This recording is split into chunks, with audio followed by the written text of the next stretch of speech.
My name is Rabbi Mordechai Lightstone. Let's wait for people to get. And together with my wife, Chana, we run Tech Tribe. We curate events for Jews in tech and digital media. And I want to thank you all for braving the weather tonight to come out for an amazing evening with a fascinating conversation. So this is 12X, from Golems to robots. It's part of our ongoing 12X series that's going to be 10 talks over the course of 12 months, in part because this is a year of Hakel, a year of Jewish gathering, and therefore we are bringing Jewish people together and people of all backgrounds together for a fascinating conversation, each time at a different dynamic topic. I'm very, very excited about tonight. Just as a short introduction, because I am a rabbi and I have to say something. There was a professor named Velvel Green. He was named Velvel before he was religious because he came from a family of Yiddishistin, of Yiddish speakers, and he was a professor of xenobiology, and he worked for many years with NASA. So his job was to investigate if there was the potential of other life on other planets, and this means, microbes and other various things that you wouldn't want to bring back when you go to Mars. And so in the 1960s, he was tasked with preparing and researching things about xenobiology for the Viking Mariner missions. And because they had a 6-year deadline to be ahead of schedule, so he finished, and there was already many years to come before the probes would actually go out, and therefore he was put on various panels to investigate various ideas. And one of the topics that came up is the question of traveling to Alpha Centauri, which is something like 4 light years away. Now, traveling at the current rates, that would have taken someone about 830 years to make it from Earth to Alpha Centauri, and that's just one way. You want to come back, it's even longer. And the average person does not yet have the ability to live that long. So NASA was trying to figure out, how do we keep people going for that long? And there was a myriad of different issues. What are you going to feed people? You can feed them algae. Algae's not very tasty. Maybe bring chickens, and then the chickens will eat the algae, you eat the chickens. What do you do with feathers? All these different fun conversations they had to have. But at one point, a bigger question came up. And the question was, how do we keep people on mission? If you're sending people for that long, and you're sending men and women, you're going to have children and grandchildren, and generations of people living on this starship traveling out, 4.1 light years away from Earth, how are you going to keep them on mission so that by the time they arrive at the other planet, almost 1,000 years later, they still know what to do? And even if you write the instructions in modern day English, think about the English today compared to Shakespeare, which isn't even as far back, it's already going to be, almost incomprehensible and not pleasurable to read. People are going to throw it out, people are going to change. How do you keep people ready to do what they have to do when they get to this far-off planet? And the answer was Jews. Why? Because the Jewish people have been in exile already for 2,000 years, and yet the same Talmud, the same text, the same core documents have traveled with us from every place we've gone. And by looking back and learning from the Jewish experience and being able to see how it is the Jewish people were able to preserve in this original language, in the original methodology, and keep them on task for so many years would be the secret to understand how to send people out to another planet eventually and be able to do it. So that no one has yet left, so I guess we're a little bit off schedule. But in the meantime, these speculative moments of looking into the future and figuring out where we're going, what we're doing, as well as in the sense of fantasy, looking to the past, a real one, an imagined one, and seeing where we've come from, I think the Jewish experience is one that informs in many, many powerful ways, and I'm excited to hear the conversation tonight. So without further ado, we have our amazing speakers. I'm going to ask them to introduce themselves, and we'll get underway. I thought you were going to say, like an M. Night Shyamalan thing, and that mission, that is us. Would have been cool. What? You don't have a microphone. They're all human. Oh, thank you. I'm very loud. I just wanted to say, Rabbi, the story you told, and then I'll introduce myself. The generation ship story is a classic of science fiction, and there's a great short story. If anybody was hearing that and going, "Oh, that sounds really cool," has anybody read 12 for Centaurus by J.G. Ballard? Maybe about 35, 40 pages. It's you could find it online. You can find a PDF. You can find it in any anthology of J.G. Ballard's work. He's a Goyish author, and there's nothing particularly Jewish about it. He's a Goyish author, and there's nothing particularly Jewish about it. But it's a great, great investigation of what he was just talking about. How do you inspire a generation ship, and what could go wrong? And there's a great twist in this. And then there's a very bad version of this, which was the recent film Passengers. Oh, no. Did anybody see Passengers? Passengers is almost worth watching because it's so fascinatingly bad. It's with Jennifer Lawrence, right? Jennifer Lawrence? And Chris Pratt. And I don't remember the name of the writer or director. I'm pretty sure they're not working these days because this is a big flop. But it's an interesting. You know what it is that if it had been a story, it would have been okay. In a movie, you're like, how? Because in a book, and we haven't introduced ourselves, we're just talking. But in a book, you're more willing to like watch a repulsive guy be repulsive. But when it's a movie, and it's Chris Pratt, who's very charming and very handsome, you're thinking, does this movie want me to like this guy? I think it does, because he does some pretty repulsive things in it. With that... See, just to interrupt you, the thing I took away from that story was, oh my God, we have to do everything? Talking about the rabbi story. Keeping us on track in space. Yeah, only the Jews can do it. That's good. Hey, why don't you introduce yourself? Because, I mean, literally, if the modern state of Israel proves anything, is that if you put Jews together in a small space and let them run things, the results are great. And no discord, no problems. It just works. Smooth sailing. Yeah, you want us in charge. A+, no notes. I'm Michal Schick. I am a staff writer on Netflix's The Dragon Prince, and I'm a podcaster and writer of various things, and I love fantasy.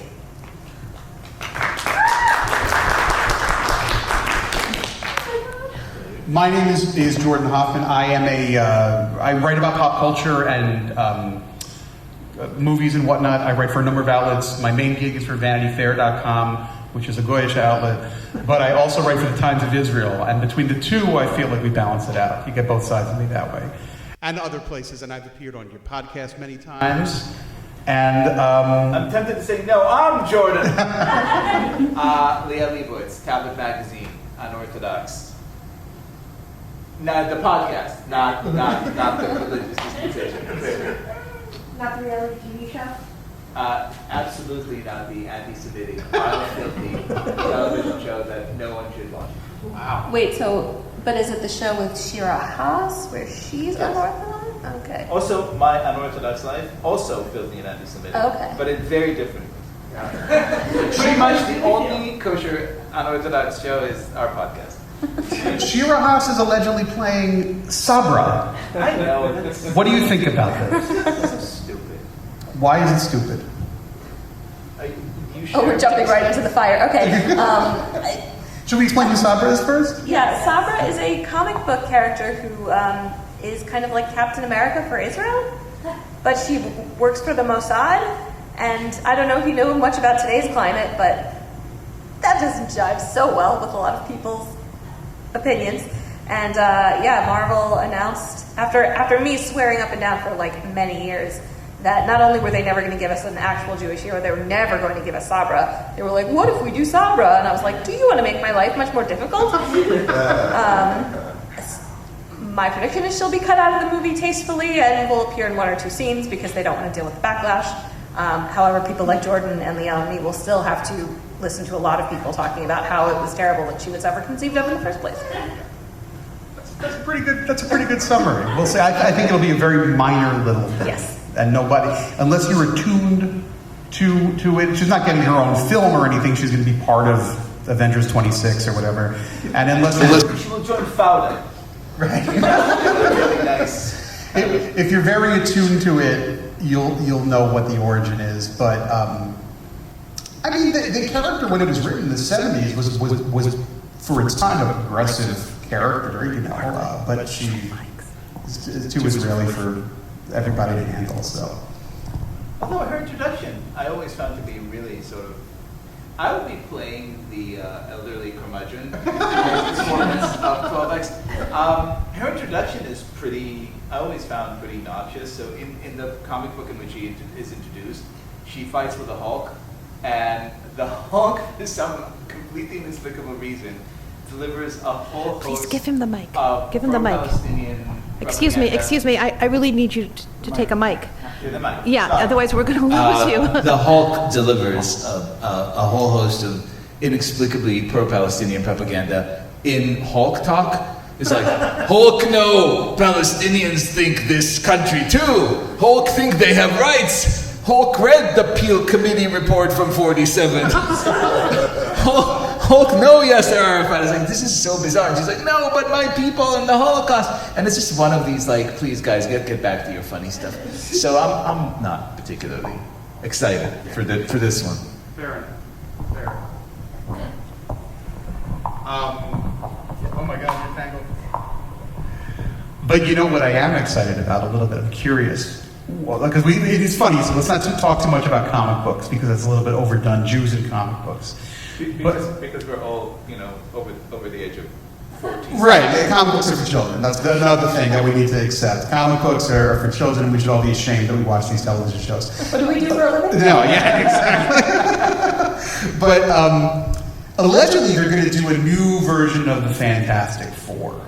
And this is a big deal for a number of reasons. Number one, Liel wrote a book about Stan Lee, which I read, and it's very good, and it speaks about the Fantastic Four a lot.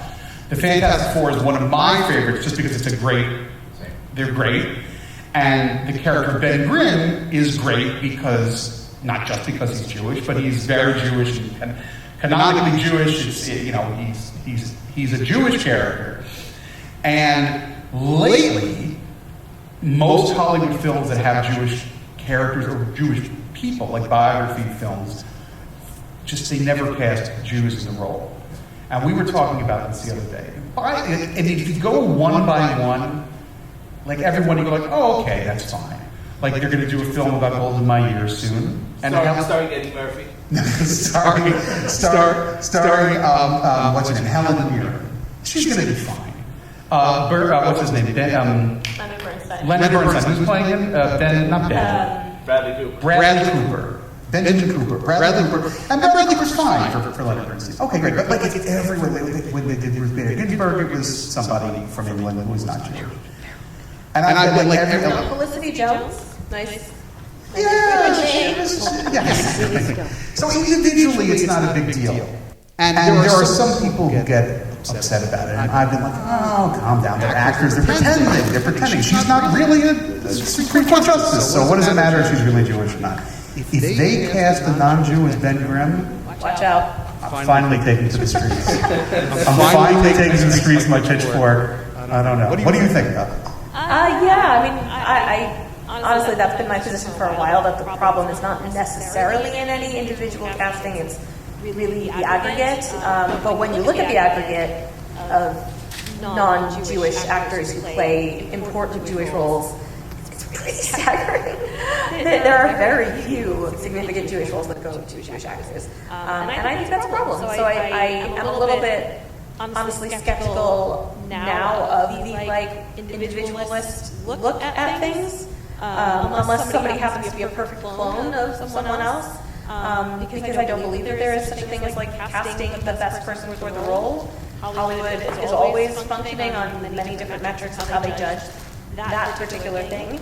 And I think that if they really wanted to, they could stretch and look at Jewish actors to play certain characters. It doesn't have to be every single one, but.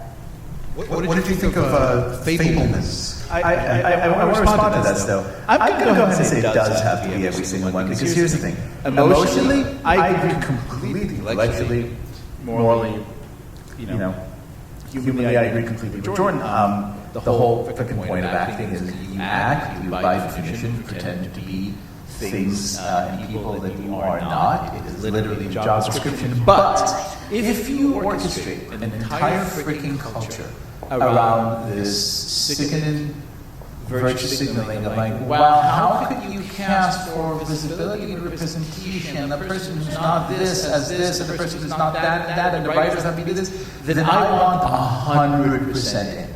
I'm not going to stand aside. Like, you want to play this game? Fine. Then every movie about Jews has to be written, directed, and produced by Jews. I took my kids on a cross-country trip because there's nothing better to do. And we went to the Motion Picture Academy Museum in Los Angeles. It is the most reprehensible place you could imagine. There is literally zero. There's a gallery for labor relations. There's an entire floor for Me Too. There's a whole floor for African Americans in the cinema. there is Native Americans in the cinema. Whatever type of minority you want to find, you can find, except for the freaking people who actually started this entire industry and built it, who are not mentioned in one single word. So right now, I'm playing the hard game. No, not only this, but they also all have to be Shomer Shabbos. Every single person in a movie. Well, to your point though about the Academy Museum, they got smacked, and they did make it. They addressed it. They changed it a little bit. I believe I haven't been, but I think what they immediately did was I don't know whether it's a permanent collection, but they did address the fact that, like, yes, Hollywood was built by 97% Jews, and now this museum will reflect that in some way. 97% Jews and Walt Disney a flaming anti-Semite, but that's okay. But yeah, that was, I haven't, like I said, I haven't been to the museum, but it is pretty weird. I mean, I don't know. I personally, I don't know. I like to take the high ground, because I do think that actors should be allowed to act, and I go too far, so I don't know. But I think if Ben Grimm is not Jewish, I will have a heart attack, is what will happen. But also, big pieces are coming. but you know, it's funny, in the new Steven Spielberg movie, which is not particularly science fiction, although he is very associated with science fiction, The Fabelmans, which I think is a very, very good movie. I don't know if either of you saw it. I haven't seen it, no. Oh, you should see it. I was too annoyed by the casting of his mother. So, if you don't know, Steven Spielberg, a nice Jewish boy, Like a famously nice Jewish. and there's a lot of, like, it's a memoir film, and it's about him being Jewish. Like, 5 minutes in, they're lighting the Hanukkah menorah. It doesn't pretend that he's not anything but Jewish. He's, there's all kinds of stuff in there. But he cast Paul Dano as his father, and his mother he cast Michelle Williams. And when you look at photos, all right, they kind of, the dad sort of looked like that. The mom, they cut her hair as their way to make it look like mom's hair. But they are not, they're very much not Jews. But they're great. Particularly, she's great. She's very, very good at her job of pretending to be somebody she's not. And if Steven Spielberg thinks she's good enough to play his mother, it'll be idolized. Who am I to say otherwise? But you haven't even seen it yet. Will you watch it, or are you that adamant that you won't see it? It takes place in reality, so the odds are low. Are there swords and dwarves? And, Exactly. Have you seen it Not a yet? dragon. I I'm saw really it. I have a very hot take. Surprise, surprise. I love holding it like this. I feel like I'm a Secret Service agent. It's like the eagle has landed. I think Steven Spielberg was done for the day he met Tony Kushner. Oh, Walt, what's wrong with you? I know. What? How could you say such a thing? Because I think Tony Kushner destroyed all the actually innate. This is actually very apropos the topic of this panel. All the real magic that was unsublimated in Steven Spielberg. These were real freaking emotions that were like bubbling underneath the surface, which is what makes Jaws or Third Encounters, like Close Encounters of the Third Kind, like these movies so incredibly freaking emotional and affecting till this day. You've seen Close Encounters because that involves aliens, right? No. Oh, no. You've seen E.T., right? Yes, but I don't like E.T. Oh, no. Okay. That's okay. All right, so you're saying The only one. Took all these movies that had like tremendous heart because they were dealing with real concrete human emotions, and then put them through the lens of a neurotic intellectual who takes every real feeling and sort of twerks it or torques it or kind of really pushes it into some kind of theatrical frozen performance that makes it so freaking difficult to look at, because everything's like, aha, this is a metaphor for, which is what makes Angels in America like that's just unyielding, god-awful piece of insufferable This is theater. the most celebrated play of the 20th century, but go on, The yes. century was awful. We're very fortunate it's over. Not good for Jews, that century. That's Sorry true, to that's ruin it. I have yet to find a century However, that has been good. the other 19 are really excellent. The other 19 were the best. I disagree with your statement, but I think for those who don't, Tony Kushner has made now 4 movies with Steven Spielberg. Munich, which was, I thought, very good, and the West Side Story adaptation, the new one, The Fabelmans, and Lincoln. Lincoln was okay. But you're right, he has added a theatricality to his films, and I would say, a clever way of writing, and that you think is a little too on the nose or too clever, perhaps. I like Everything Everywhere All at Once. Yeah. That's my I thought it that's was my okay. take for a feeling Did you feeling like Everything movie. Everywhere All at Can Once? we move this panel away from the topic of stuff I haven't seen? Oh no! Yeah, you were going to tell me, because here's something that I have not seen, and I know you have, and I don't know if you have, which is the new. I love Star Wars, but I'm a little bit behind, so I haven't watched Andor yet. And you said that Andor is a crypto Zionist metaphor. So I wouldn't say the whole show is, but Have you seen Andor yet? I have. Oh, you too. But tell me. No, I have my thing. Oh, you have your thing. Okay. Loud, and I have a mic. Okay, so tell me about Andor. so this is actually kind of text because the showrunner, whose name I'm completely blanking on now, actually said that one of the main set pieces of the show, which is a hotel set on an occupied planet with a very strong resistance movement growing in the city, is inspired by, actions Be'er and Haganah and early Israel, and some people didn't like that. Because it portrayed it in a positive light. I think to be honest, anytime you mention Israel, even in a neutral light, it's a controversial statement. He added other, revolutionary movements. The entire thing is not, based on the, generation of the state of Israel or anything like that, but it was an interesting thing to see him talk about resistance and revolution in a context that could be connected positively to Jews. Right, because in the real world, you can do that. On the internet, you Yeah, can't. exactly. That's true. Most Americans who don't think about Israel because they are trying to pay the bills and get their kids to school and get groceries and have a vague understanding of like, oh, Jews, they're all right. Seinfeld, he's funny. Yeah, they got their own country. They're doing their own thing. When they hear about Israel, like, yeah, they're fighting for freedom.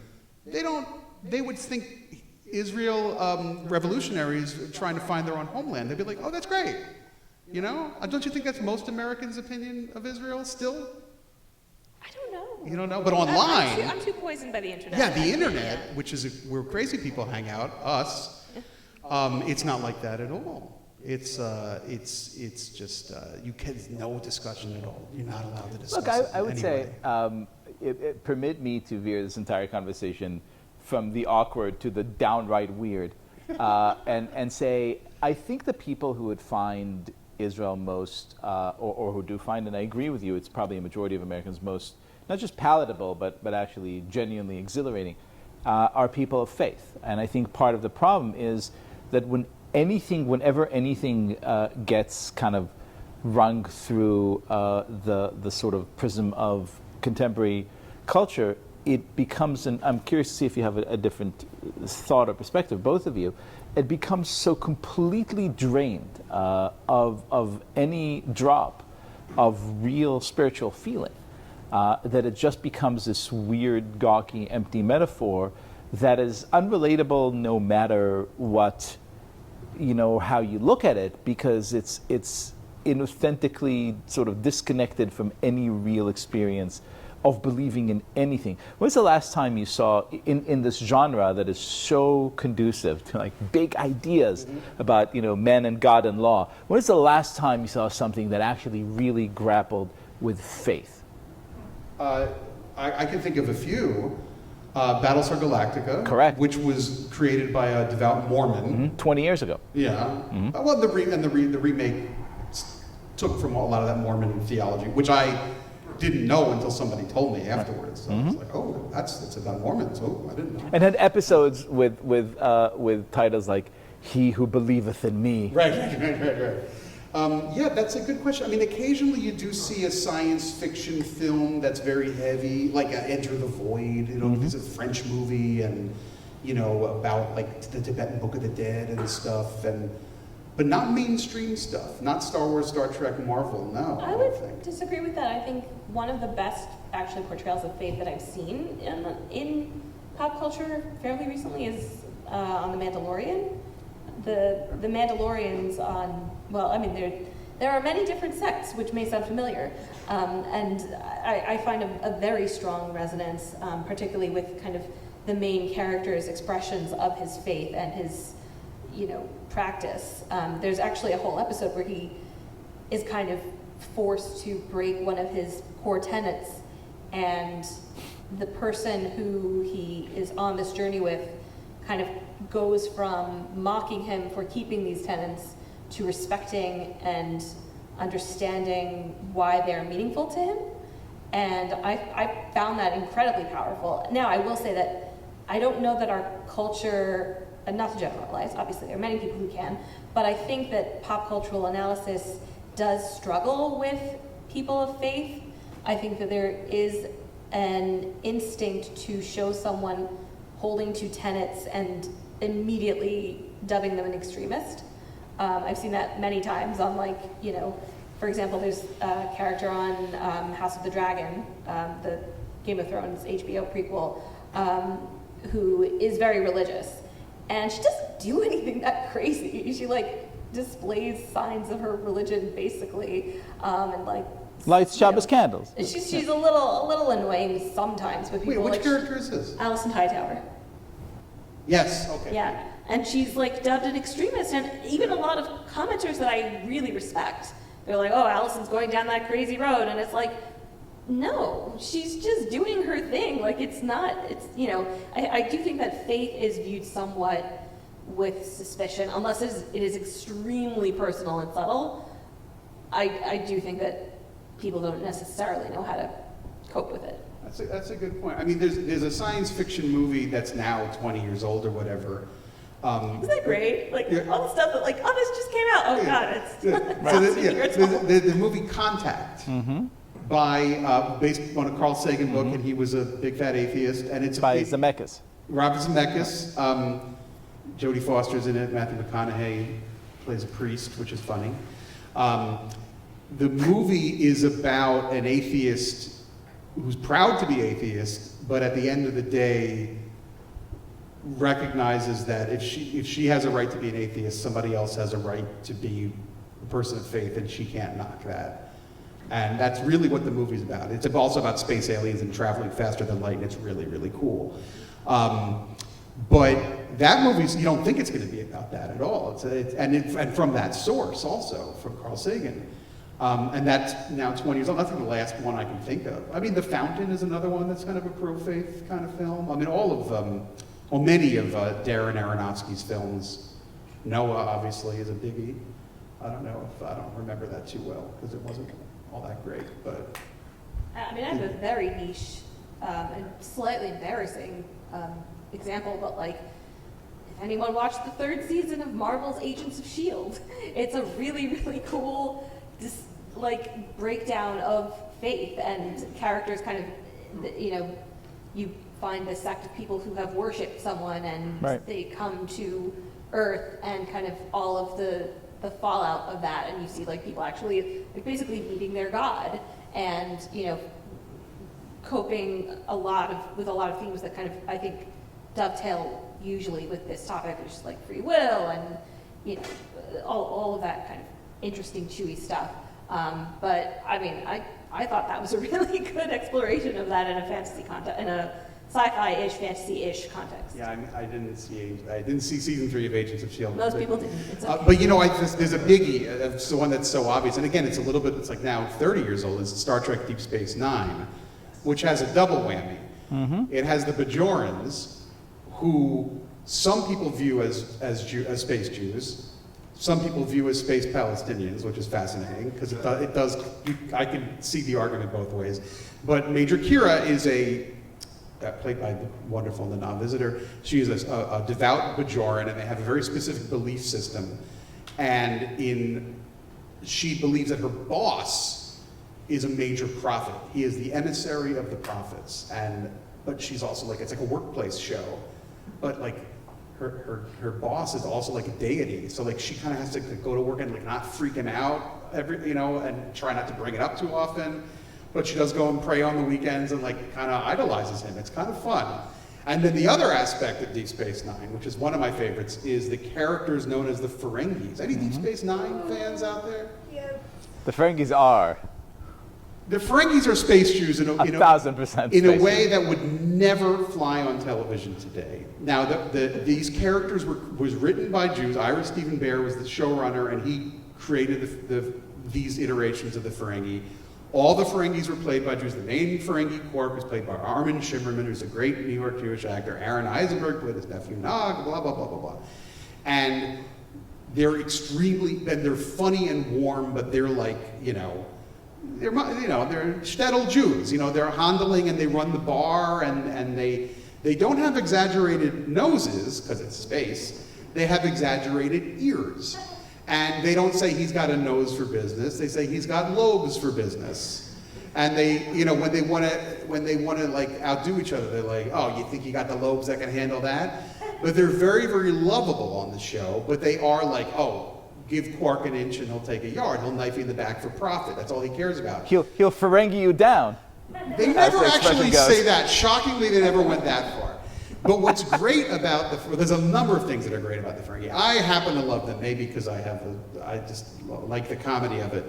But I once asked Armin Shimmerman about, what about the clearly anti-Semitic stereotypes that, you did for 7 years that bought your house. And he's like, yeah, you're right. But, in America, and in an area where there were a lot of Jews, people were taken aback by it. Like, holy cow, you can't do that. You can't do that on television, right? You can't be so flagrantly anti-Semitic. But when he went to England, not that there aren't Jews in England, people would say to him, oh yeah, those Ferengis, they're supposed to be Irish, right? And he said that he traveled elsewhere in the world, and wherever he went, it was the minority, that it was a universal thing. This is what he said. But what's also interesting is that in the show, it's 7 seasons. If you've never watched Star Trek Deep Space Nine, it's kind of on an island. If you're not into Star Trek, Deep Space Nine is the redheaded stepchild of Star Trek. It's very different. If you, and I didn't mean to offend any redheaded stepchildren who may be watching on the stream, but season 1, Quark is kind of a caricature, and he's the wacky Shylock, space Shylock, basically. But then it progresses, and people get to know him as an individual, and they get to know his culture. And his culture is obsessed with making profit, with making money. When they die, they go to the divine treasury, and their god figure is known as the divine exchequer. Right? It's ridiculous. It's meant for comic relief. But the other characters grow to kind of respect his ways. In a way, they're like, well, it's his culture to want to rip me off, which sounds ridiculous, but they kind of grow to accept that. And then later, when there is a big there's an intergalactic battle called I'm not going to bore you with the details, but it goes on for seasons and seasons. And during this battle, the Ferengi step up because they want to help out the good guys, and because he controlled the banks in Hollywood, and so because it's they only control. natural. Well, yeah, it would affect the bottom line if this war didn't end. So they grow. They fight for the side of righteousness, but using their Ferengi skills of being shifty and shady and whatnot. So I don't know. You got to watch Deep Space Nine. It's fascinating. I'll see. Well, I mean, to go from there to, kind of one of the classic fantasy examples, we can't have this conversation without talking about Tolkien's dwarves, which he explicitly acknowledged were, kind of unfortunately inspired by, certainly visually. I think you look at Dwarvish, the first time I opened The Hobbit when I was 11, I was like, that looks kind of like Hebrew. And, there's obviously the very material culture, the, emphasis on wealth and all that. I mean, if we could insert a little more axe-wielding badassery into Jewish culture, I think that would be cool. But I think it's worth, thinking about how these stereotypes have gotten into, not just modern, not just how we're dealing with them in modern or almost modern fantasy, sci-fi, but how they have kind of, their very long roots in traditional fantasy. Yeah. I mean, in the movie versions of The Lord of the Rings, the dwarves are great. I mean, like, they're cool. You love them. But yes, it does certainly trade in those stereotypes. And in the new show, which, did anybody watch the new Amazon Lord of the Rings show? Did anybody else watch the first 3 or 4 and say, I give up, it's kind of boring me to death? Oh my God. Whenever you run out of Ambien, you can always watch the new. I didn't finish the series because we just got bored. It's what happens when you pay $753 million for a quarter of the Silmarillion that you now own. You don't have the rights to. That's right. But the dwarves in the show, the new show, are cool. They're the best thing in there.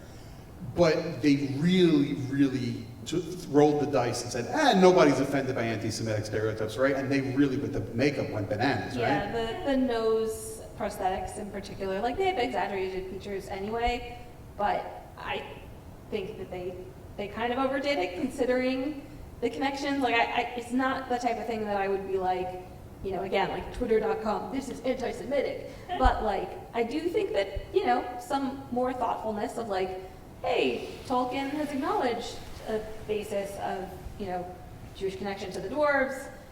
Maybe we don't have their noses literally like out to here. I have to tell you, well, by disposition, I'm not particularly interested in this whole, stereotype representation thing. Maybe because I come from a nation full of Jews where I never had to think about these things or worry about these things. But whenever I do think about these things, a very different insight comes to mind, which is a reminder of, I think, a non-obvious truth of how, by design, how profoundly interested in and obsessed with us the Goyim must be, simply because their faith system is predicated on our stories. And in retrospect, how completely oblivious to their theology we may be. Your average Christian child who has some kind of biblical education knows our stuff very well. Your average Jewish child who has some kind of Hebrew education or religious education knows absolutely nothing about what they call the New Testament. It's kind of funny to me when I see these stories because it's all, as far as I'm concerned, or in large part, it's sublimated attempts to wrestle with an text that we simply live in. I mean, when you read the Talmud, you have no need for fantasy because we have a 63-volume, amazing fantasy story. There's a golem in there. There are some robots in there. There's a lot of cool stuff in there. There's murders and people coming back to life. There are lots of demons. There are poop jokes. If anyone read the ending of Tractate Nadarim yesterday, I don't know how many people here had. It really ends with a bang.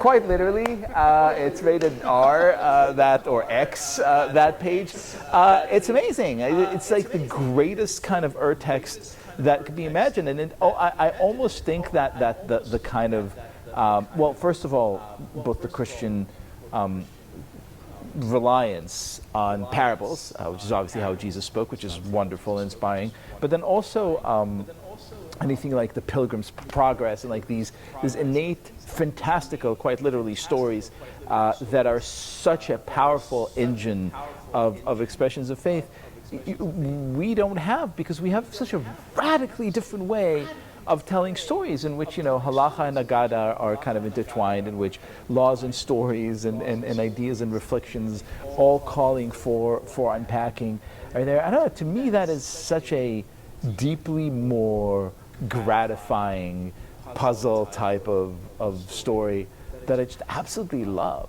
The Gemara, man, there's really nothing like it.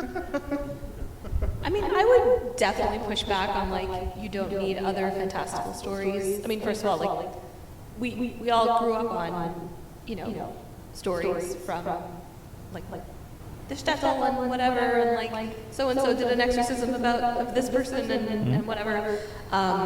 The Corpse Bride story, is a Jewish story.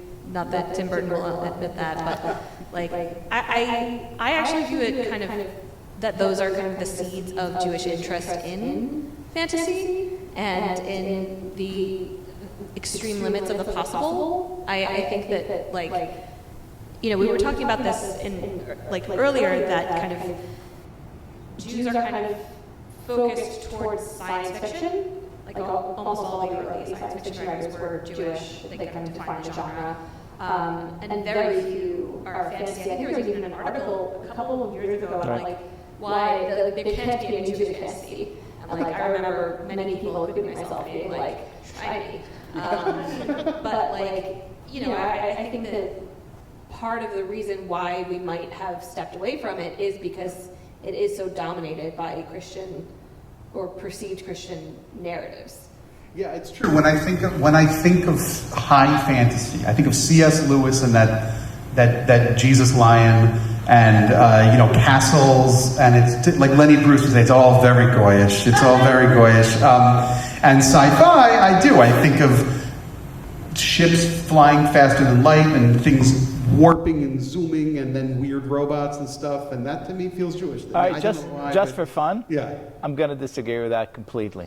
I'm going to say it's the other way around. Why do you say this? Because because I've had a martini, and I can say whatever I want. Sure, but I have before you do, most of the early sci-fi authors that are revered were Jews. Correct. And most of the C.S. Lewis and Tolkien and all these guys were not just Christians. They were heavy Christians. They were theology Christians. They were. I think that's true, but I think once you liberate the work from the provenance of the mother and the father or whoever created them, I think there's a kind of a deeper, more troubling truth. I think science fiction.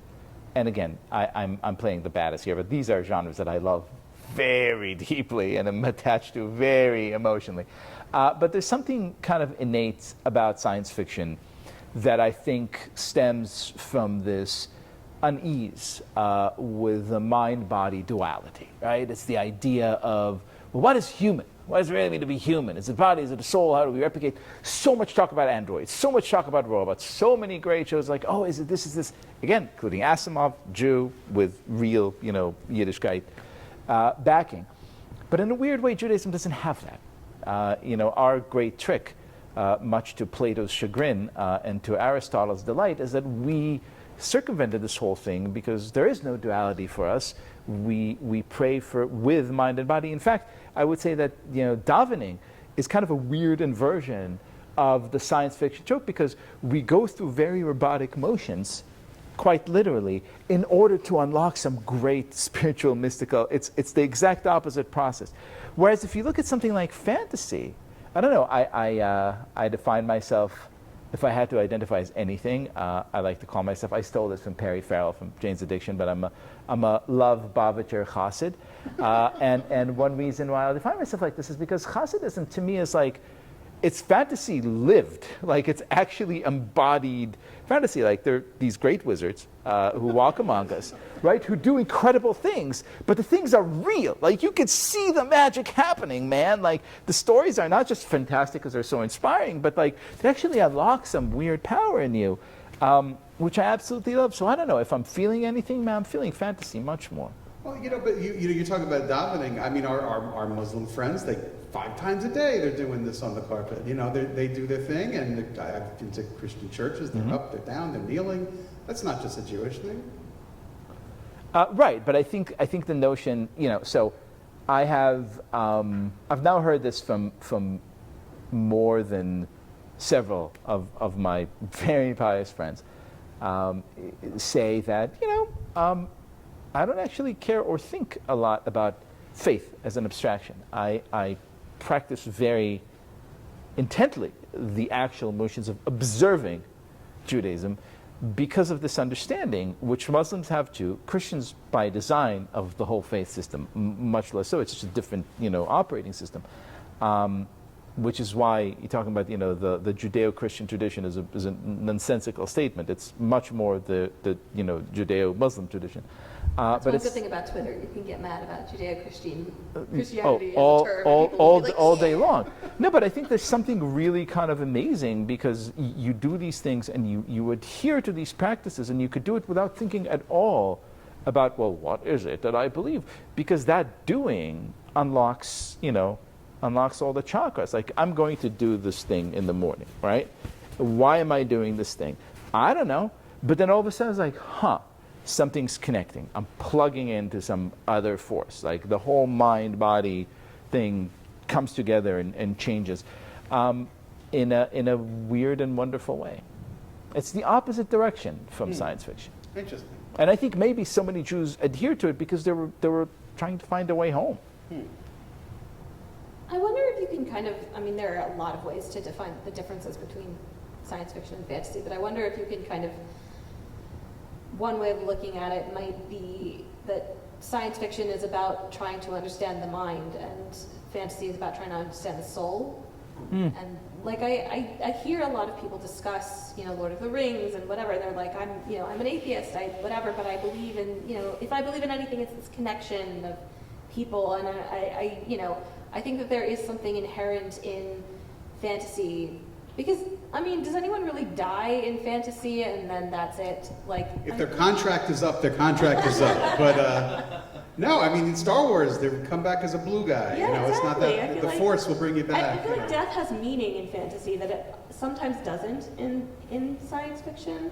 In science fiction, if you die but fall into an interphase wormhole at the right minute, you're contained. No, it's true.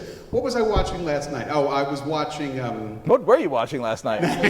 No, I'll tell you. Velma. I was watching one of the few great Jewish superhero movies. I was watching Ant-Man 2, because Ant-Man 3 is coming out. Ant-Man 2 is hilarious. It's so good. And our nice Jewish boy from the Midwest, Paul Rudd, plays Scott Lang, a very Jewish name, but he's a crypto Jew on screen. And the mom character died 20 years ago, and then the second movie they're like, oh no, she fell into an interdimensional phase space, and she's actually fine. We just got to get her because we have a sequel. We want Michelle Pfeiffer in it.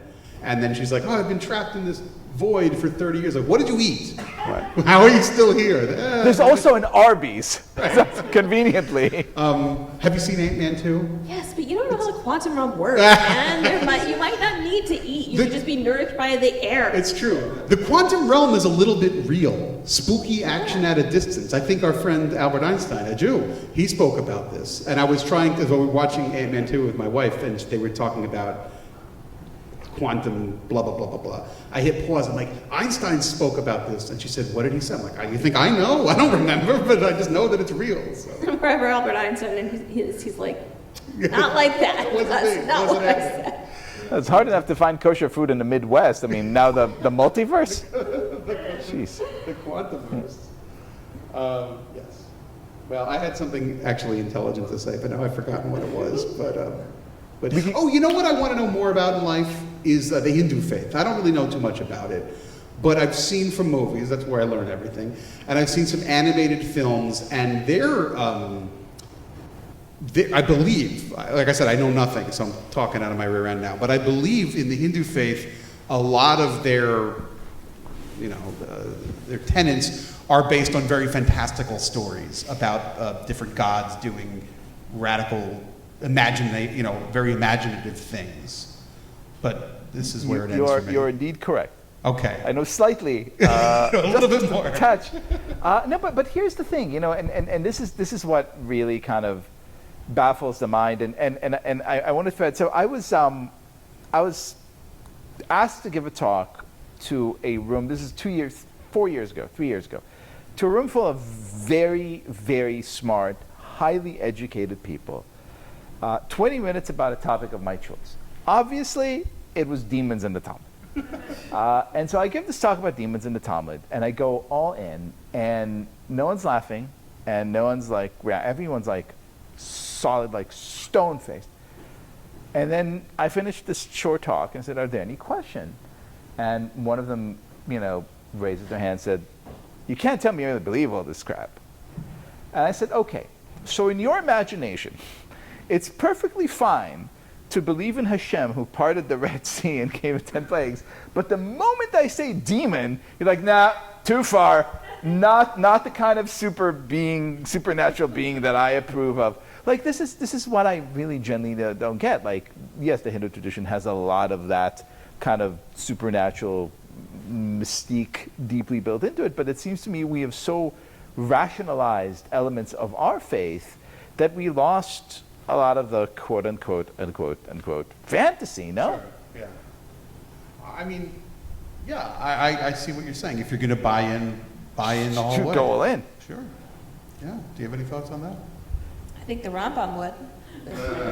Which is why, like, I'm sorry, Mordechai. He's really been wonderful about trying to get me to do the daily rum stuff. Like, I try very hard, but like, this is exactly why I absolutely cannot connect at all to the Rambam, because it seems to me emotionally sterile. Like, dude, look at this universe that Hashem made, filled with all kinds of wonderful creatures.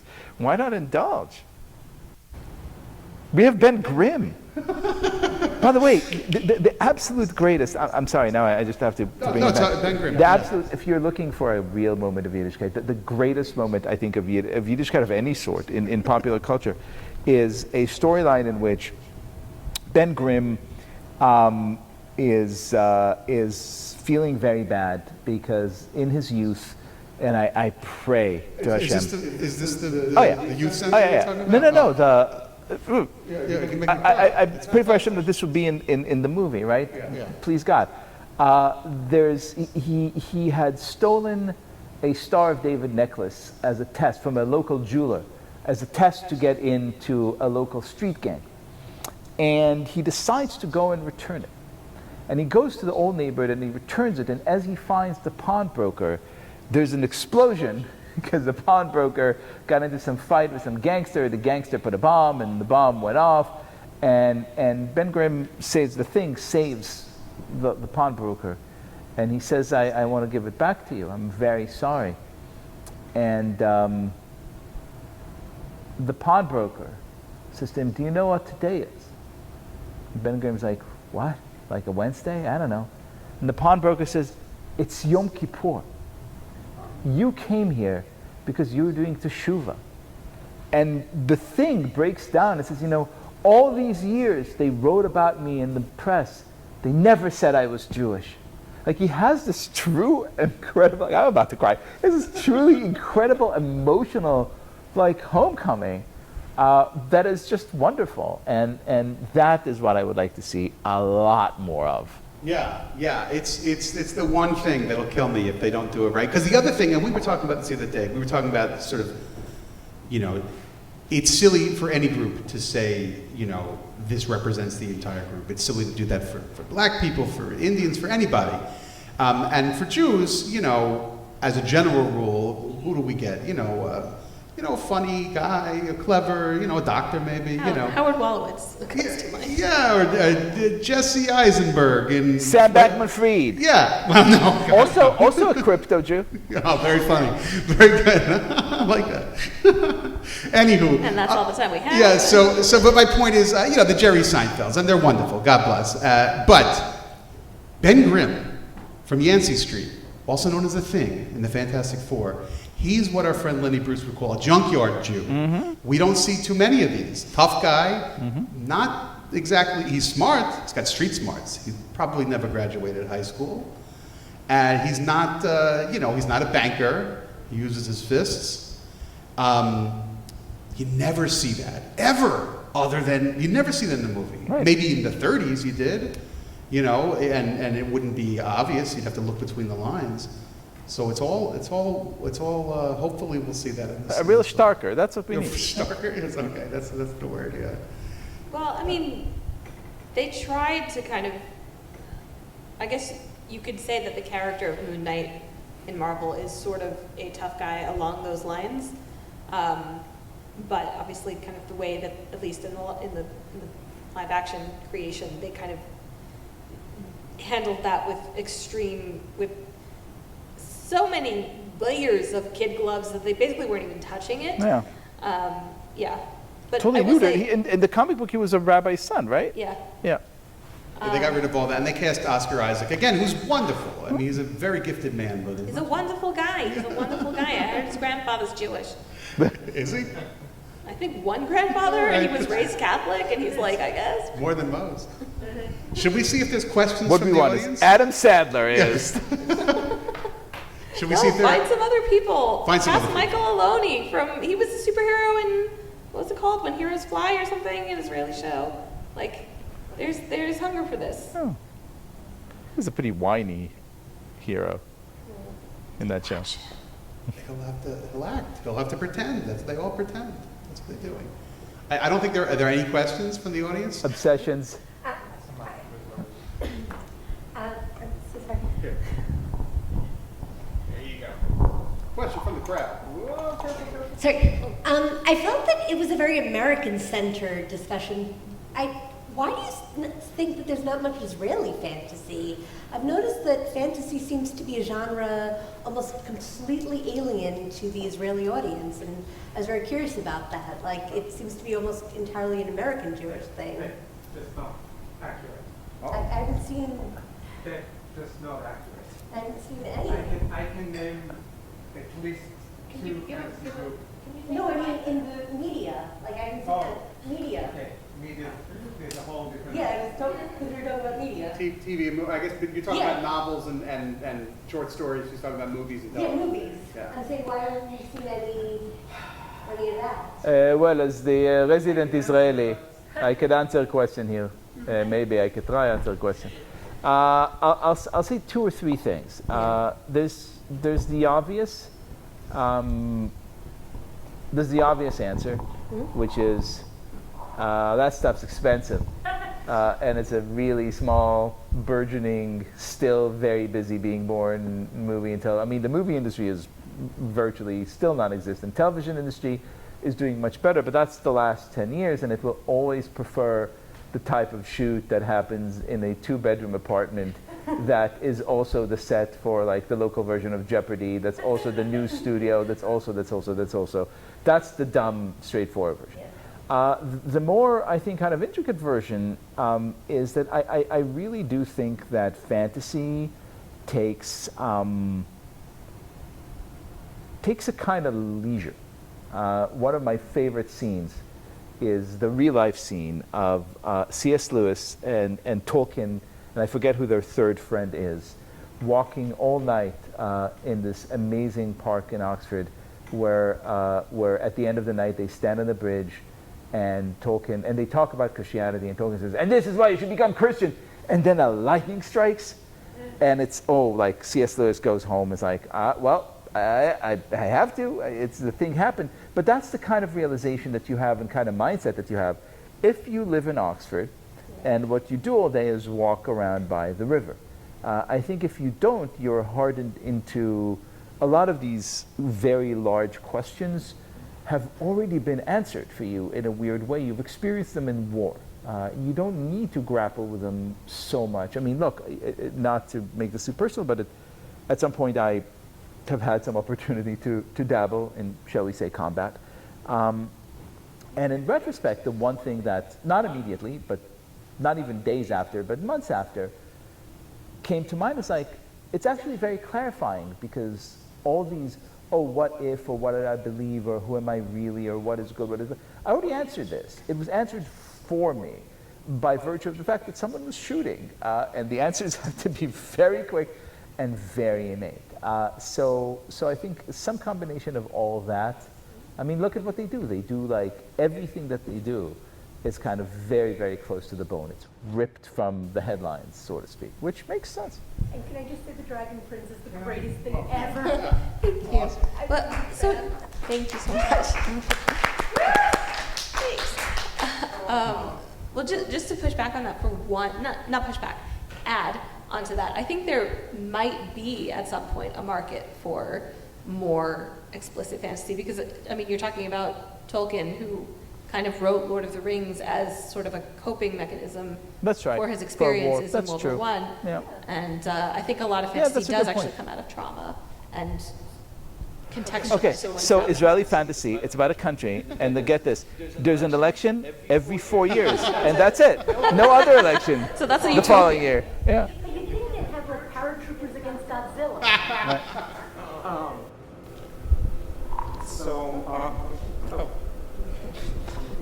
Actually, there has been a few fantasy TV shows in Israel. B, it's not so much the money issue, it's that Israel mainstream, so to speak, still see fantasy and science fiction as something for kids. Yeah. So, it's the mainstream is the cultural mainstream doesn't see it as a worthy genre. Yeah. But there are a few fantasy TV shows that have been. Okay. You know, it's funny. I love indie sci-fi, low budget sci-fi, and a lot of it comes from all over, from France, I think of some good ones from Poland, places like this, Mexico. I don't think I've seen an Israeli indie sci-fi film. I've seen a lot of low budget horror, zombie movies. Oh, there was one zombie movie. Yeah. There was a zombie movie in the Old City, and Jerusalem with a Z. Yeah, it wasn't very good, but it points for trying. But yeah, there hasn't been really cool indie sci-fi out of Israel. I've been waiting, and there really should be. Am I forgetting something? Oh yeah. Which one? Have you seen Havoe Haron? No. I have the DVD at home. Yeah. What's it called again? That was pretty good. Yeah. The Last Shepherd. Yeah. The Last Shepherd is an indie sci-fi film out of Israel from the last 10 years. Within the last 10 years? I don't know the exact. Okay, but relatively recent. Let me put it this way. Within the last 20 years, for sure. Okay. All right. Cool. I don't know that the following was really out as a DVD, but there is another one indie called Mr. K something, which basically pits any kind of superhero you can think of as kind of survival. You know, there was a show. Oh gosh, I'll never remember the name. Where it positioned. What was it called? And it was like post-apocalyptic. Was it Autonomy? Hey! Wow! Way to go! It was called Autonomy. Yeah, Autonomy is a great show. Autonomy or Autonomous? Autonomy's. Autonomios. Okay, that is a great show, and it was like a miniseries, like 4 episodes, right? 5 or 6. Yeah, and that was like not very sci-fi, but a smidge sci-fi. Right. Yeah, so there are a few. Okay, well that's good. Armin Rosen, come grab a mic. Go to the front. Go to the front of the class. Go to the front of the class. I'm going to ask 2 completely unrelated questions.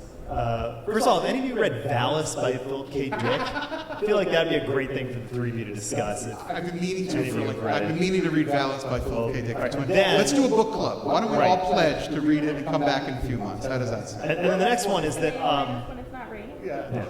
the next one is that this topic of this thing is supposed to be robots. So which pop culture robots are the most Jewish to you all? Rosie from the Jetsons. There you go.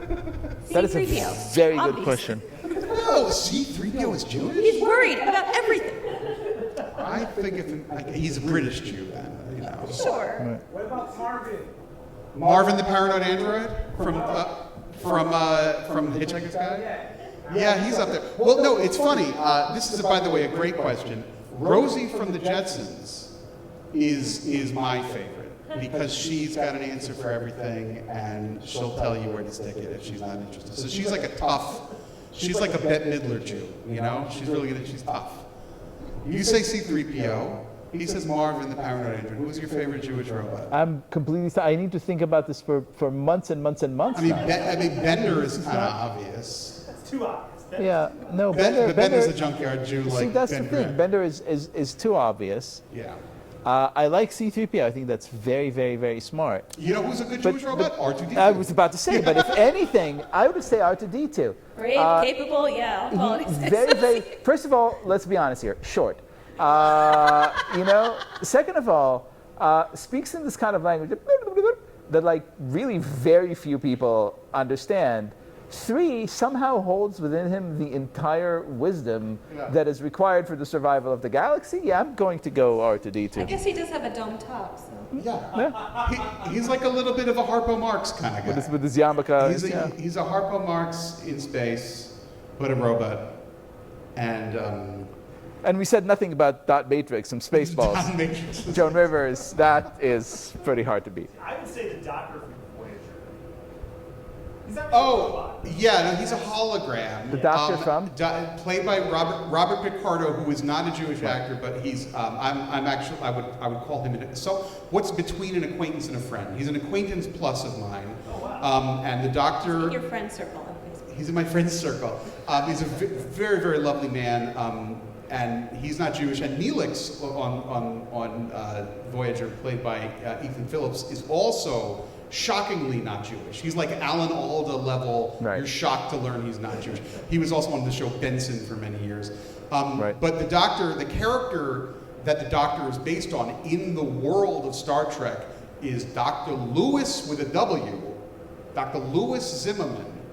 I'm right. So that's pretty Jewish. Well, look, if we're going down that path and extended definition, then we have to talk about Dr. Jew, which is truly the single most Jewish sci-fi show. What is Dr. Jew? Doctor Who. Doctor Who. Oh, Doctor Who. Oh. Which is a masterwork of Talmudic level Jewish theology, literally about a space whose home planet is destroyed and has to wander the entire galaxy through time, being the only one of its species, helping people gain moral wisdom.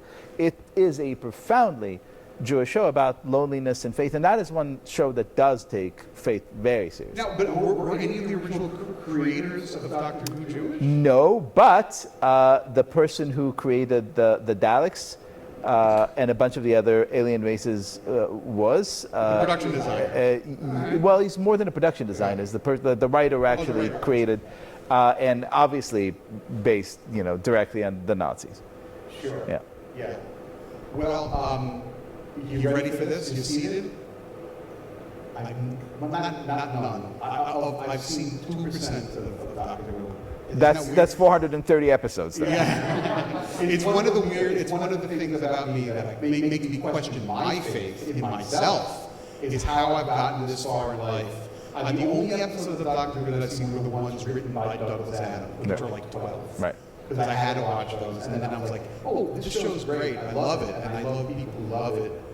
And everybody tells me I love it, and I got to get to it, and it's on the list. I think we all have that in our lives. I think we need to get to. I would say the highlight probably of my professional career was when I wrote this Doctor Who is Jewish piece, and Stephen Fry retweeted it. I was like, I'm done. Wow. I'm done here. It's good. You have a good question. Nobody's mentioned Stanley's house.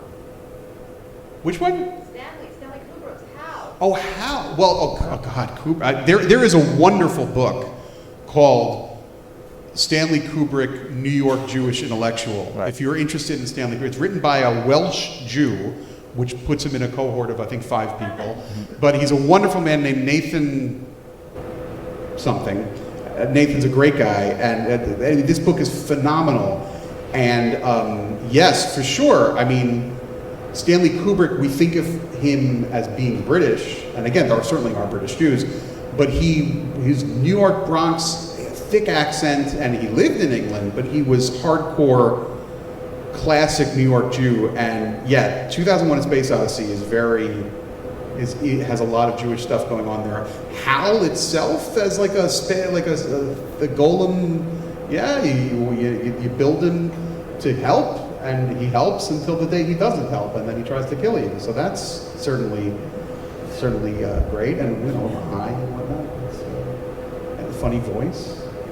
So this is way too big a topic, but now I'm suddenly really interested in like the sci-fi tendency to externalize the Yetzer Hara and the Yetzer Tov, and like have good and evil dictated by either AI or whatever, and kind of how that explodes into badness. Usually, it doesn't usually go well, right? No, it's funny in Star Trek, I mean, Data is AI, and he's reliable. No, I wouldn't say that all AI is externalized good and evil, but I'm saying I think there is a sci-fi trope of using AI to do that. Sure, yeah. Well, personally, I don't think people who are scared of AI are all that wrong. I'm a little. You ever watch those videos from Boston Dynamics of those robots? They show them doing cartwheels, and it's really cute. It's like they're not going to be doing cartwheels in life. They're coming to get you. It's terrifying. But see, but what's amazing is how we never learn our lessons, because when the internet was getting started, I'm old enough to say the sentence, when the internet was getting started, they're like, this is great, we'll get groceries delivered and answers to all our questions, and nothing bad will happen to us, right? Yeah. And it was all, I mean, if you ever read the brilliant, one of my favorite science fiction books is Hyperion by Dan Simmons, I want to say? Dan Simmons. And it predicted Twitter, predicted all the negatives of Twitter, like to a T. And it's scary stuff. See, but I'm actually supremely giddy about the advent of AI, because here's what will happen. Our stupid vanity thought that what robots would do is robots would do all the menial labor so that humans could be free to do the thinking now and the creative work. Now AI is showing us that robots are doing all the thinking and the creative work so that humans could do the labor. You know? Armin and I were having a conversation about this. AI art and the chat GPT writing right. stuff. Now this is great, because what this is going to do is free us to be human. I think so much of our behavior right now is predicated on our attempt to actually mirror our tools, which is, by the way, a very human trait, right? During the Industrial Revolution, you found all this, like, oh, this has to be, like clockwork. Like, we use all these terms that draw from the world of our, productive capacities. Now we are kind of projecting ourselves into AI. When it gets to the point where AI writes like legal briefs that are much better than anything, the top paid lawyer in New York could do, we would be free to do the things that only humans could do. Which is plant and work in the fields? No, pray. Well, but who's going to run the economy if we're praying all day? Well, the Jews. Have you read The Dispossessed by Ursula K. Le Guin? No. Oh my God, this is a good book. Put this on top of your list. Ursula K. Le Guin's The Dispossessed is part of a series, but you can read it on an island, because I did and I didn't miss anything. There's a lot going on, but part of it is it's a planet, and they decide to live up to what they call.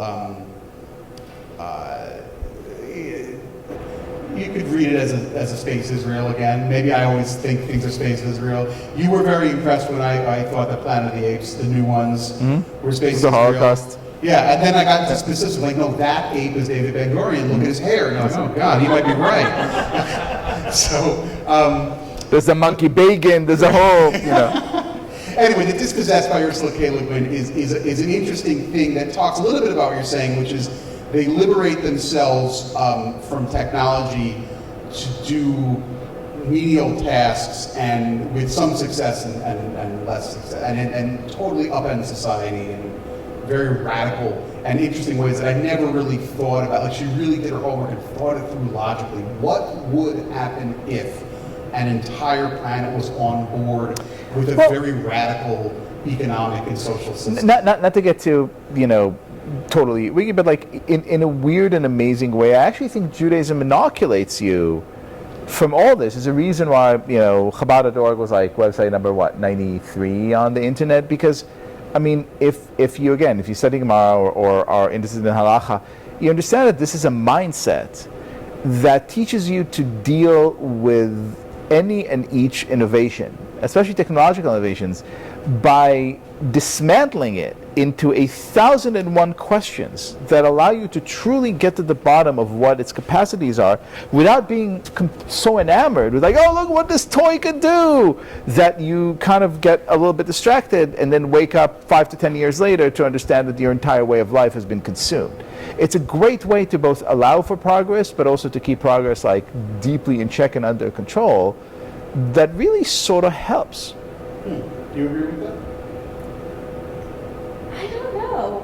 I mean, I think it's hard to argue that, like, Shabbos is an inherent kind of check on social media, on the extreme, constant pace of the internet.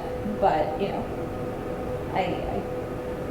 I don't know how many test cases we have exactly, so. What do you mean? Say more. Like, I don't know. I guess I find, like, you always have those conversations online, like, if you were Orthodox in the zombie apocalypse, like, what do you do with a zombie? You know, like does a zombie count for a minion? Like, there's so many. Rabbi Lightstone? Probably not. Well, we Undead know. has to be alive. Well, we know that a golem doesn't count in Indian. That's right. We do. So yeah. There's a response about it. I really should have assumed that there was already an answer to that. And also, don't Rava and Rav Zera have a golem thing and kind of talk? That's the basis for the response. Right, yeah. It's amazing. Somebody just compile like the actual sci-fi fantasy response, like publish that, please. Wow. That's funny. Yeah, I don't know. I mean, I think, I don't know, when you spend enough time around like very secular people, it's interesting that their perspective is very different on progress and stuff. Like, I am kind of like, I can never, ever, ever function without Shabbos. I can never not turn off for that day. But if that's not part of their conception of reality, then, you know, humans are incredibly adaptable and have kind of, I don't know, become 24/7 creatures in a certain way. Except for Jews. Yeah. 24/6. Right. Or 20, I can't do math, never mind. Any other questions? What? In the back. Shout it out. Okay, as like writers and thinkers about. Can you come forward on I'm sorry, that was my fault. I told you to shout it out. Blame me. So, as writers and thinkers about pop culture and Judaism, how do you toe the line between identifying Jewish themes and stories with themes that may be identifiable in other cultures or more universal ideas? Like, when you read a Fantastic Four story, do you see a story about Shalom Bayit or do you see a story about family? Like, how do you toe that line between taking something that's Jewish or taking something that is embraced and identifiable with various other cultures or even all cultures and all peoples? That's a great question.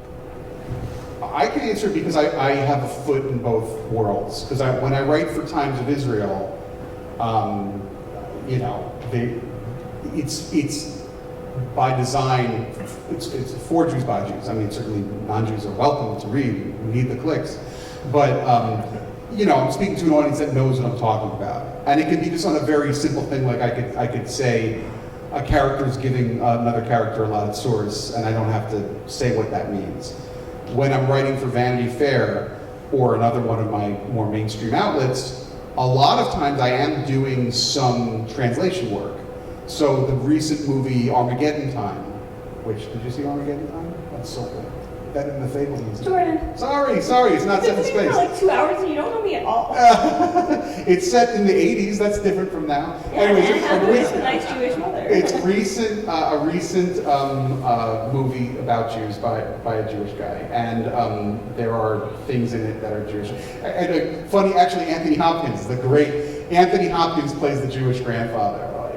But he's very good in it, you know? Again, it's trouble. Individuals are really... He's like, no, Clarice, here's the lamb screaming. That's the thing, is he doesn't. He's very British. He's very gentlemanly and very, like, you know, but the guy who made the film, his grandfather was from, you know, the Pale, the settlement somewhere, but lived in his youth in Liverpool and then came to America. That's what his grandfather was like, so he says.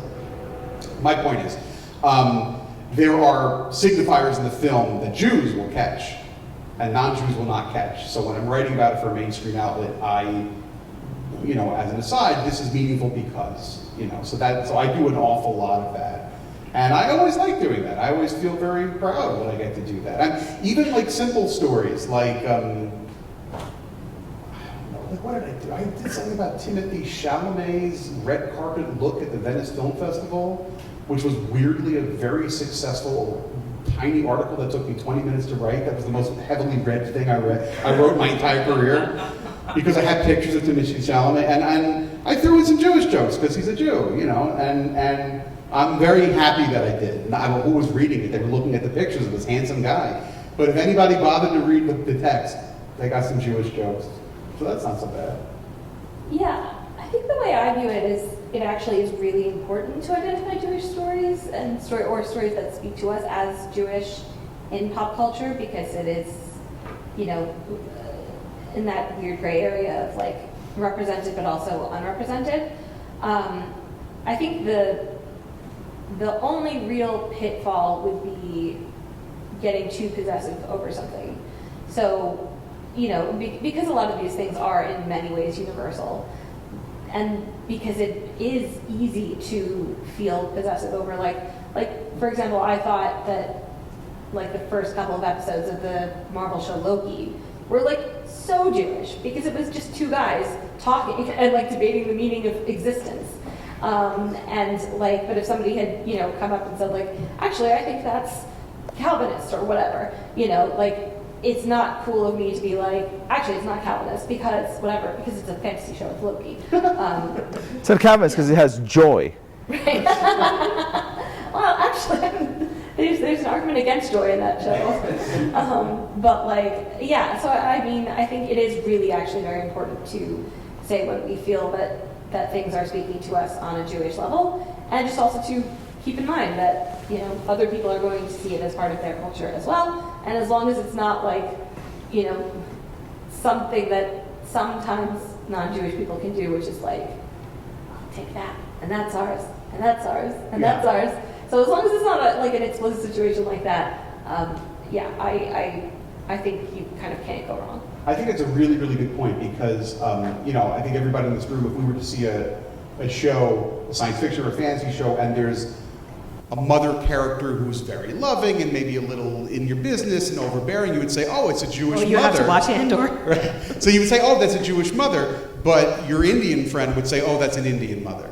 You know, there are a lot of things like that. So you know, you got to be careful with imprinting Jewishness on things that are more universal. Well, the universal is specific, and the specific is universal. I think that's It's like that I forget which was a great British sitcom with two Indians, and one of them, they're watching the new Sherlock Holmes. It's like, you know he's Gujarati, right? It's like, what are you talking about? It's like, he's a consultant who lives above a shop. Come on, you know.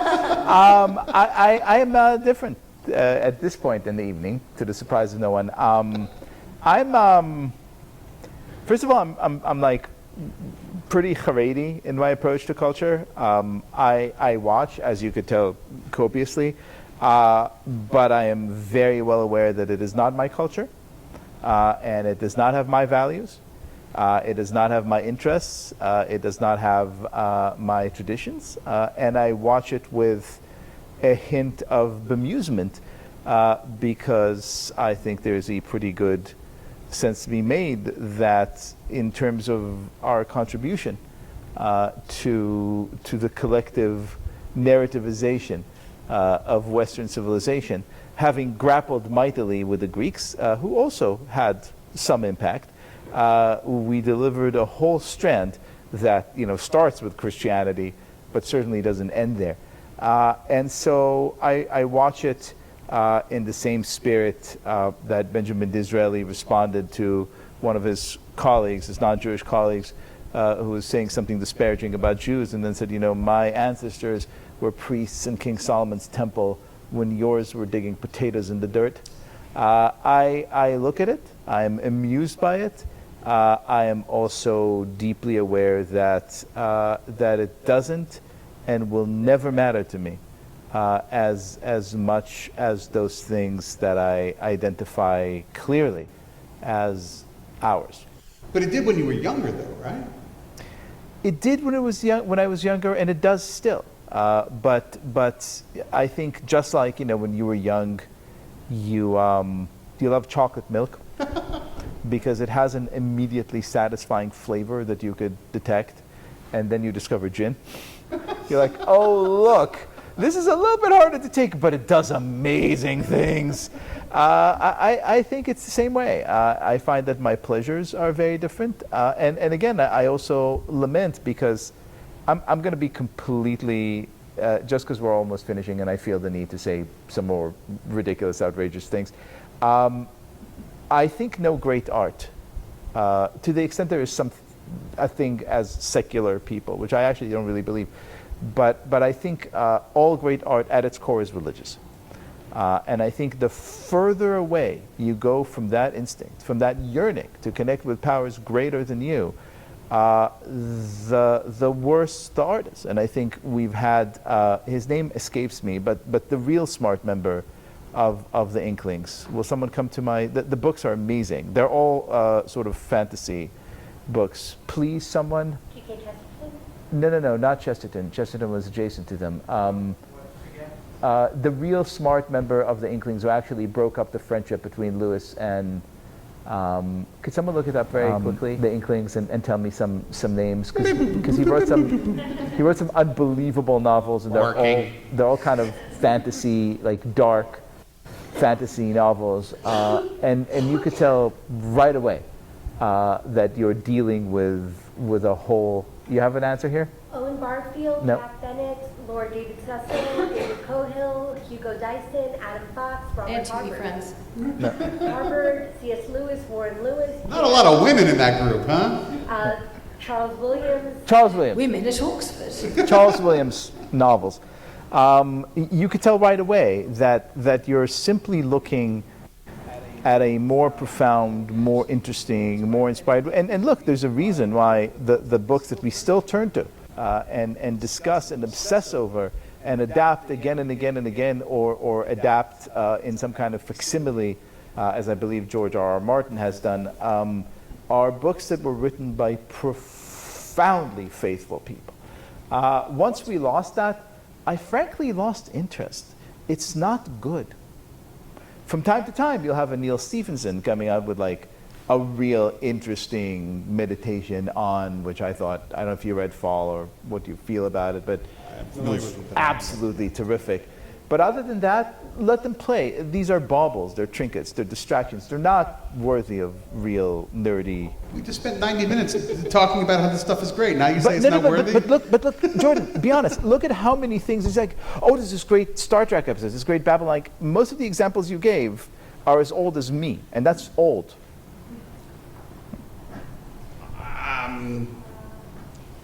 Tied to this particular topic, perhaps. Yep. Yeah. But I think that's presentist, frankly. Snap. I think that there's a lot of good art out there that is not always recognized at the time, or it is, and it gets swallowed in the way we've designed art to come out these days, which is in a content swarm. I feel a little bit like I'm back in Base Yaakov. I disagree. I think that I think the reason that these stories exist at all is because of that instinct to make meaning of things, and not everyone has access to the same meaning. And I think that both Jewish life and secular life would be poorer if we didn't have these stories and that instinct to continue to search for things within storytelling. I think I kind of agree, but I appreciate your impassioned speech. You know, and I think a lot of times, any musician that I love, whenever they talk, they're on your wavelength. Well, like 90% of the great musicians, whenever they speak, they sound like they're out of their minds because they're musicians, you know. But when they talk from the heart, they're always like, you know, I'm at one with the universe and I'm connecting and I'm feeling. They're all very heavy. You know what I mean? Rarely is a great comedian. Rarely is a great musician who's doing wonderful things schmoozy and light. You know what I mean? It's they're never the ones that are really doing outrageous things. So I think there's some truth to what you're saying in the arts in general. Oh, we got a last question. Thanks. Yeah. It's gonna be a good one. Yeah, I hope so. I was given the signal. This is the last question. I hope not.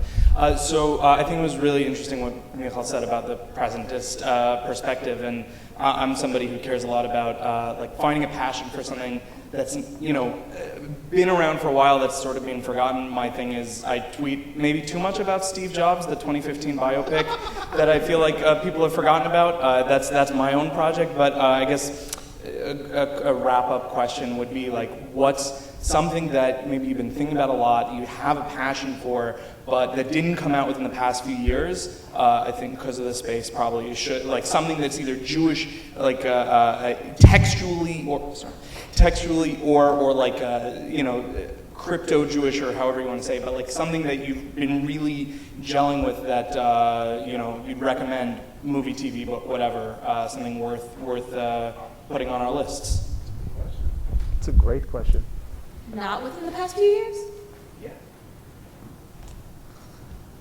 Well, one that's within the past few years is Spinning Silver by Naomi Novik, which is a fantastic Jewish retelling of the Rumpelstiltskin story. One of my favorite books ever. Highly, highly, highly recommend it. Spinning Silver? Yeah. Oh, amazing. Well, I'm very fond of the movie A Serious Man, the Coen brothers, and you brought it to mind because I did a thing for it recently. Like I did a deep dive on it, and I think it's very, very good, very funny and meaningful. So that's probably what I'm going to say is the Coen brothers' A Serious Man. Well, in continuation with the last question, I would say the novels of Charles Williams, which are so incredibly troublingly dark. They're really more occult than they are, fantasy. They're all set in the present, but a present haunted by figurative and often literal demons. They're what would have happened if either Lewis or Tolkien were much more cheerful and demonic presences and wrote. Do you have one specifically that? I completely blank. Charles Williams. Charles Williams. Yeah. You know what I just read, like as in 2 weeks ago? All Hallows Eve is I think by yeah. Charles Williams. Yeah. I read, and I'll mention it, and maybe everybody has opinions, but we gotta go. I read the very recent Pulitzer winner, The Netanyahus, by this guy Joshua Cohen. I heard that's amazing. It's very, very funny, if nothing else. It's probably offensive to some. It's about Netanyahu's father, and it's fiction with some truth in it. And if nothing else, it's hilarious. So that's a book that I don't think a non-Jewish person is going to get. I really don't. I don't see how a non-Jew will read this and go, why is this? Who wants to hear this? Who's interested? It's just. Have you read it? I haven't read it. I've heard a lot. It's also very short. It has the benefit of being, sit in a chair and say, have you read it yet? Yes, I have. Oh, you hate it, right? No, I think it's very interesting. It's funny, right? It is. Not as funny as the real life Netanyahus. They're much funnier. That's true. They do some wacky things. Rabbi Lightstone, thank you so much for having us. I'd like to thank you all for speaking, thank you everyone for coming. I guess a final thought to create a synthesis and at the same time defend the honor of Maimonides. Liel at the I'm sorry. Not that he needs me to defend his... One of many people I insulted today. I know. But only one thing bothers me. In any event, the question of science fiction and fantasy is looking at the mind and the soul. So there's a very interesting aside from Marc Chagall when he went to Germany and tried to show Max Liebermann, who was a German-Jewish impressionist, one of those, his art, and Liebermann gave a very negative view of Chagall's art. So Chagall met up with his wife, Bella, later, and he said, I always knew that there were Chassidim and Misnagdim in art, the Chassidic artists and the Chassidically challenged artists. And I didn't realize that the true art began amongst the Jews with the Chassidim. And therefore, if the Chassidic view is to create unity between mind and body and soul, and bring all these things together, and that all comes about in the greatest way when you have Semitic works of Maimonides, where you have a single halacha, a single line, which brings together mind, body, and soul in all ways, and ultimately the fiction that I'm sure everyone will write here as well, will unite mind, body, and soul in the greatest ways to experience true unity in this world.